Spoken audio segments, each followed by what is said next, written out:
मुझे लगता है कि जो पॉपुलर फ्रंट ऑफ इंडिया ये संगठन है, ये संगठन आतंकवादियों से संबंधित है।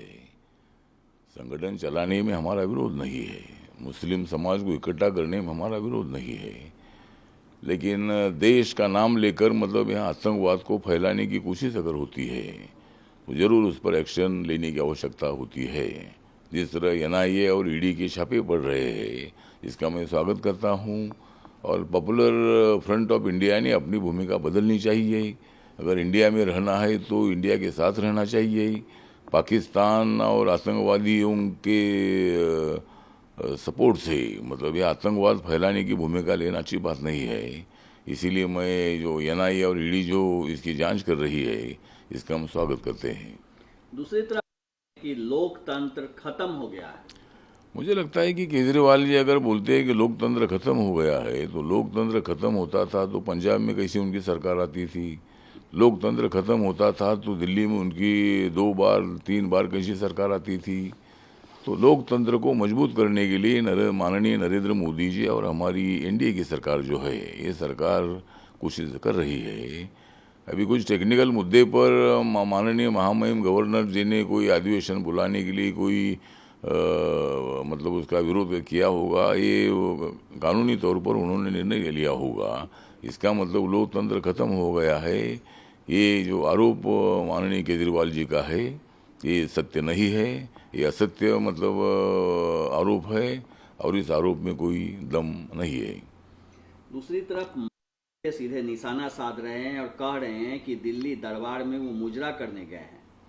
साथ में वह भी आरोप लगा रहे हैं कि महाराष्ट्र का प्रोजेक्ट दूसरे राज्य में कैसे जा रहा है, क्यों नहीं वो प्रधानमंत्री से बात कर पा रहे हैं। मुझे लगता है कि माननीय एकनाथ शिंदे जी दिल्ली आए, इसका मतलब इसको मुजरा करने के लिए आए नहीं है।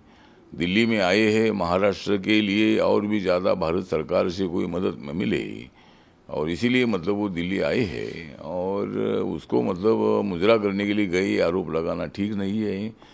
दूसरी बात यह है कि भाई अमित शाह जी देश के गृह मंत्री हैं और भारतीय जनता पार्टी के ज्येष्ठ नेता भी हैं, और उनको आह्वान देना अच्छी बात नहीं है। और जिस तरह मतलब शिवसेना को ज़मीन पर लाएंगे, ये जो मतलब उन्होंने माननीय अमित शाह जी ने मुंबई में आकर बताया था, तो अमित शाह जी के बयान का हम सपोर्ट करते हैं। और माननीय उद्धव ठाकरे जी ने ऐसा आह्वान देना ठीक नहीं है। उनकी क्या ताकत है, ताकत हम मुंबई महानगर पालिका में दिखाएंगे।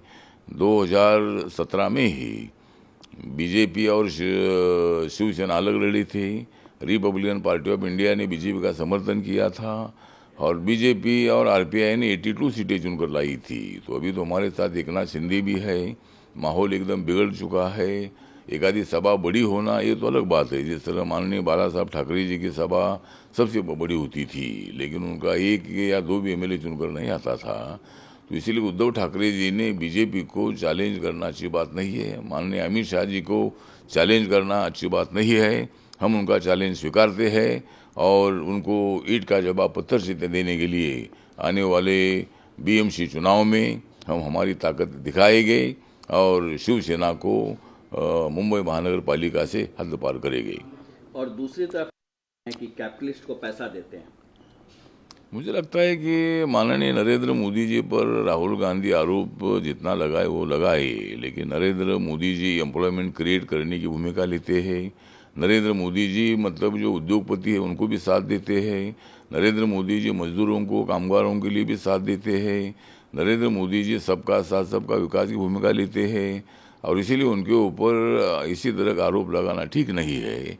अगर एम्प्लॉयमेंट देना है बेरोजगारों को, तो उद्योगपतियों को भी मतलब सपोर्ट करने की आवश्यकता है। और इसीलिए नरेंद्र मोदी जी पर इसी तरह का निशाना उनके आरोप लगाना ये ठीक बात नहीं है, और राहुल गांधी जी के बयान का हम विरोध करते हैं। महाराष्ट्र के मुख्यमंत्री पर उद्धव ठाकरे निशाना साध रहे हैं, खासकर दिल्ली दौरे को लेकर कह रहे हैं कि दिल्ली दरबार में वो मुजरा करने गए हैं। मला वाटतं की माननीय उद्धव ठाकरेजींच्या आरोपामध्ये बिलकुल तथ्य नाही। माननीय एकनाथ शिंदेजी दिल्लीला आलेले आहेत आणि ते कुणाला मुजरा करण्यासाठी आलेले नाही आहेत। तर आपण आपली शक्ती जी आहे ती शक्ती किती मोठी शक्ती आहे। खरी शिवसेना आपली शिवसेना आहे। 2/3 मेजॉरिटीपेक्षा जास्त लोक एकनाथ शिंदेच्या सोबत आहेत आणि शिवसेनेला एक जबरदस्त अशा पद्धतीचं चॅलेंज एकनाथ शिंदे यांनी उभं केलेलं आहे. त्यामुळं महाराष्ट्राच्या विकासासाठी जर केंद्र सरकारच्या कोणी मंत्र्याला किंवा तशा पद्धतीचा प्रस्ताव घेऊन जर मुख्यमंत्री माननीय एकनाथ शिंदे आले असतील तर त्यांना मुजरा करण्यासाठी ते आलेले आहेत, अशा पद्धतीचा आरोप लावणं योग्य नाही. आणि एकनाथ शिंदे यांनी जबरदस्त अशा पद्धतीचा एक झटका उद्धव ठाकरे यांना दिलेला आहे. त्यामुळे ते वैतागलेले आहेत, त्यामुळे ते भडकलेले आहेत. आणि अमित शहा यांनी तर सांगितलेलं आहे की BMC निवडणुकीमध्ये शिवसेनेला जमिनीवर आणल्याशिवाय आम्ही राहणार नाही. आणि त्याच्यावर उद्धव ठाकरे म्हणतात की आम्ही आसमानमध्ये जाऊ. तुम्ही आसमानमध्ये तर जावा, पण जमिनीवर काम करण्याची भूमिका आमची आहे, सर्वसामान्य माणसाला न्याय देण्याची भूमिका आमची आहे. आणि माननीय अमित शहा यांना आव्हान देणं हे उद्धव ठाकरे यांना परवडणारं नाही आहे. आणि येणाऱ्या BMC निवडणुकीमध्ये आम्ही आमची ताकद दाखवू. शिवसेनेला सत्तेतून हद्दपार केल्याशिवाय आम्ही अजिबात राहणार नाही, अशा पद्धतीचं आव्हान आमचं उद्धव ठाकरे यांना आहे.